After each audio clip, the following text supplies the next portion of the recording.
سلامونه دوستانو. اس ای او سرچ انجن اپټیمایزیشن څه شي ته وایي؟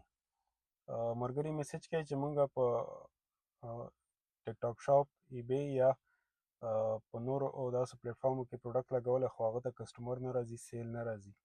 نو هغه اصل کې رینک کېږي نه، په سرچ کې رینک کېږي نه، په ټیک ټاک کې یا په کوم مارکیټ پلیس کې چې تا لګولی هغه رینک کېږي نه. دې دپاره اس ای او کېږي.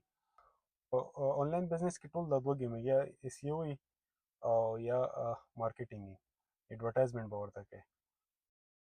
اس ای او کې به ته کیورډ سرچ کوې، چې کومې کیورډ زیات سرچ کېږي کسټمرو خوا نه د تا پروډکټ په مطابق، او هغه کیورډ به ته په ډسکرپشن کې او په ټایټل کې په دې طریقه لګې چې هغه ټایټل او ډسکرپشن دې پرې خراب نه شي او هغه تا کیورډ رینک هم شي. دا داسې نه وي چې ته اس ای او وکړې او سبا بل سبا یا هفته دوه هفتې بعد ته ریزلټ راشي. د اس ای او کې 2 میاشتې، 3 میاشتې، 4 میاشتې، 5 میاشتې دومره وخت نیسي.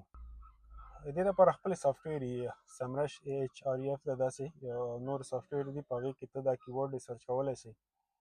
نو هغې کې تا ته ښیي چې دې باندې څومره ټرافیک راځي منتلی، په دې کیورډو باندې تا ته هغې ریلیټډ نور کیورډز هم درکوي او درته ښیم چې په دې کیورډو باندې مقابله څومره ده، مطلب نورو ویب سایټونو څومره مقابله پرې ده، مطلب هغه ته هغو سره مقابله کولی شي نه شي کوی.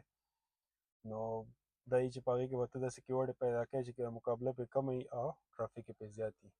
دې کې بیک لینکینګ کېږي، د نورو بلاګز او نورو ویب سایټ په ذریعې ته خپل د پروډکټ لینک یا د خپل ویب سایټ لینک پکې پروموټ کوې. نو دې دپاره نور مختلف طریقه کار وي.